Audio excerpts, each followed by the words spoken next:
38-year-old former DJ from Malta. Over $1 million. What's Donald Trump done for you? You paying less for eggs? Your taxes gone down? The report which I gave to you is based on preliminary reports received shortly after the completion of operations. I'll take your questions and endeavor to answer them, yes. The inner circle of the dictator get very rich, while the rest of the country struggles. Now it's happening in America. Donald Trump smashing utensils at Mar-a-Lago like a toddler denied dessert. Is this the reaction of a stable genius? And why did he immediately speed dial Elon Musk after seeing the Lincoln Project's latest roast? It's an ego parade gone hilariously wrong. Keep watching to see what happens when billionaires crumble under the spotlight of their own words. Before we move on, I'd like to ask you a small favor. If you appreciate this content, please take a second to like this video and subscribe to the channel.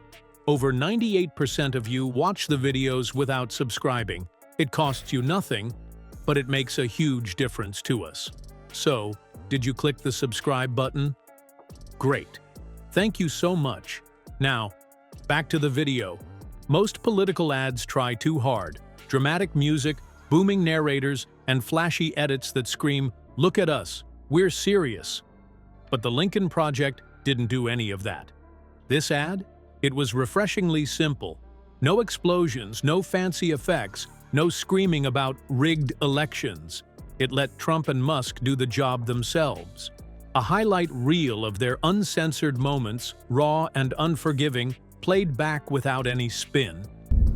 Donald Trump's chief of staff, Susie Wiles, over $4.5 million. Stephen Miller, that angry little guy his own family attacks. I see is to establish a firm front. And the more resolute the front, the more effective it will be.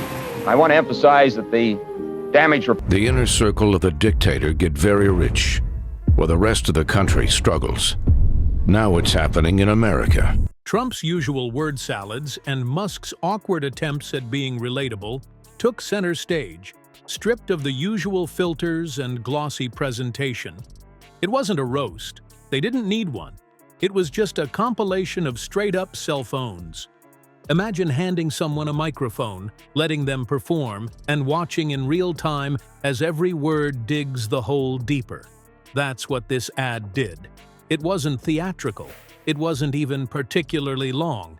It was like the Lincoln Project gave Trump a mirror and said, "Go ahead, tell us how great you are," knowing full well what the result would be. And it worked. The simplicity made it hit harder. Because those words, those awkward pauses, the weird attempts at genius billionaire vibes, they were all real. Here's where it gets interesting. It turns out less is more, especially in political advertising. Studies show that audiences are increasingly turned off by overly produced attack ads. People know when they're being sold something, and they tune out. But by holding back, the Lincoln Project flipped the usual script. They bet on subtlety. They bet that just showing Trump and Musk's unvarnished egos would be louder than any narrator shouting, and the bet paid off. They pulled back the curtain to reveal two men trying desperately to look powerful, but coming off as ridiculous instead. And for Trump, that mirror smashed hard enough to ruin his dinner. Yes, while most folks digest their food, Trump opted to digest his rage. The meltdown that followed, the most intentionally. What the president says. I'm familiar. You think we need to see that? Do you have a top secret clearance, sir? Eventually. 38-year-old former DJ from Malta. Over $1 million. What's Donald Trump done for you? You paying less for eggs?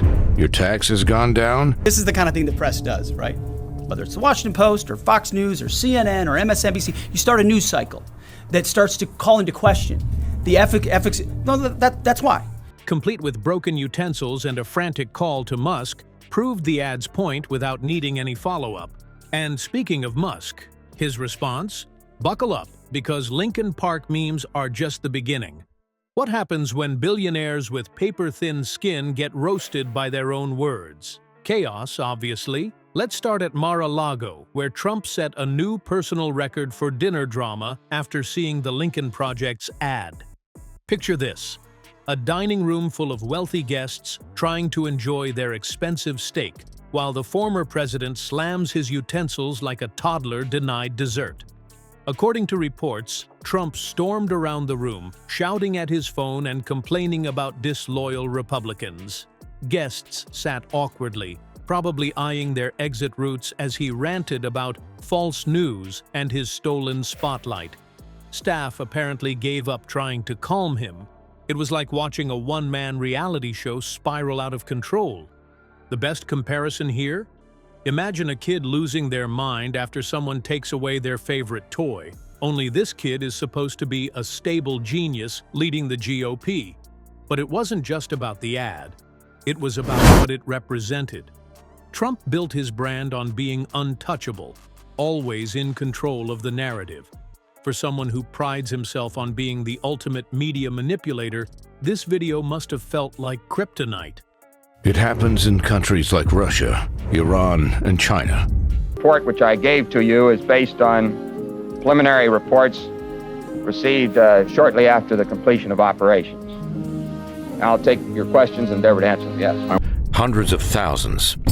Trump's former golf caddy, Dan Scavino, over 2 million. Sergio Gore.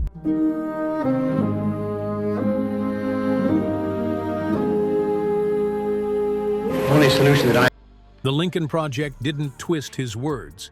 It handed them back unfiltered, and his ego couldn't handle it. And then we have Elon Musk, who somehow made things even more ridiculous. Instead of letting the ad fade out like any billionaire with a functioning PR team would have done, Musk turned it into a meme-worthy fiasco, his first misstep, referring to the Lincoln Project as Lincoln Park, like he'd just discovered 2000s rock music. The internet pounced. From there, things only got worse. Musk tweeted a terribly edited photo of himself as Iron Man, which was mocked relentlessly. One user called it a cry for help with Microsoft Paint. Even his attempt at a Twitter poll backfired, with the majority of replies mocking Musk harder than the ad ever did. In the end, their reactions were proof of the Lincoln Project's point. Sometimes, letting people expose themselves works better than any roast ever could. Sometimes winning doesn't require a single punch, just a mirror.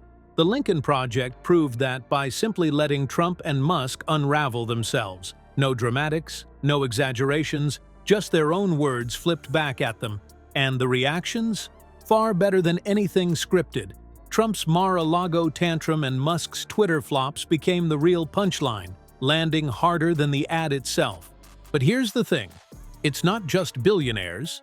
Ego-driven meltdowns happen everywhere, from boardrooms to Facebook comment threads. Really makes you wonder, doesn't it? Anyway, what's next? Trump breaking more plates, Musk misnaming bands again? Honestly, I can't wait to find out.